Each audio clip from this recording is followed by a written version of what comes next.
Hey Christy, it is July 25th. I guess I won't punish you. I mean, the same thing sort of happened to me and I was fortunate enough to have caught it before I posted it. But, so I know what you mean when you say that YouTube was on something when they posted your video and added 2 extra seconds. So, I understand. Plus, I'm really bad at coming up with punishments. It's like if you play Truth or Dare and somehow whoever I get says dare, I am awful with coming up with stuff like that. So if you don't post one for NJCon, then I'm going to have to come up with something. And be forewarned, I may get my dad to help me.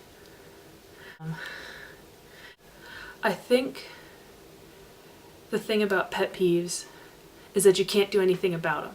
I mean, that's the worst part about it. Little tiny things that bother you and you can't control them and they just get on your nerves, and so the only thing you can really do is either try and not let it bother you or ignore it and hope it doesn't drive you insane. One that came up for me, I think it was yesterday, I don't remember, was once again the whole grammar thing. But most of that, like, you're reading something, a fanfic, a book, whatever, and you're just kind of like, oh, well, there's a typo, or oh, well, that's slightly spelled wrong, or whatever. But one thing that keeps coming across in things I've read online recently is definitely, the word definitely. So many people don't know how to spell definitely, and so they put defiantly instead.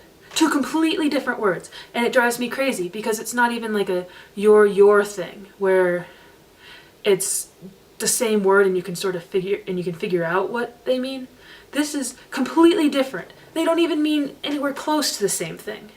It makes me like stop and I have to take a deep breath every time I catch it in something I've read. And it amazes me at how many people don't know that they're spelling something completely. They're using the completely wrong word. Bud left today. He flew out. He flew into Baltimore and he's gonna go work at the Reel-In for the White Marlin Open before he has to go back to school. And then when I fly in, hopefully it'll be the 11th, I don't know, we'll go down and pick him up and take him to the train so he can get to Lynchburg in time.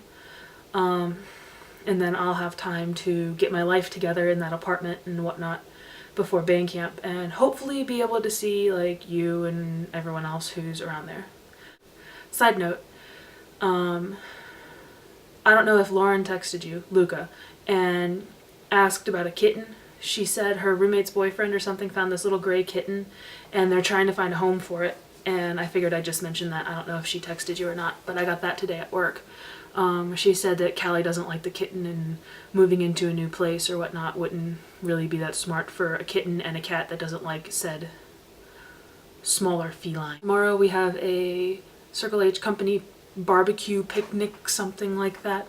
It's Eric, who's one of the interns. It's his last day and he's flying out Friday to go back to Iowa State, I believe. And originally it was just going to be like cake and ice cream, but now it's turned into like a whole luncheon thing where they cook for us and whatnot. So that should be fun.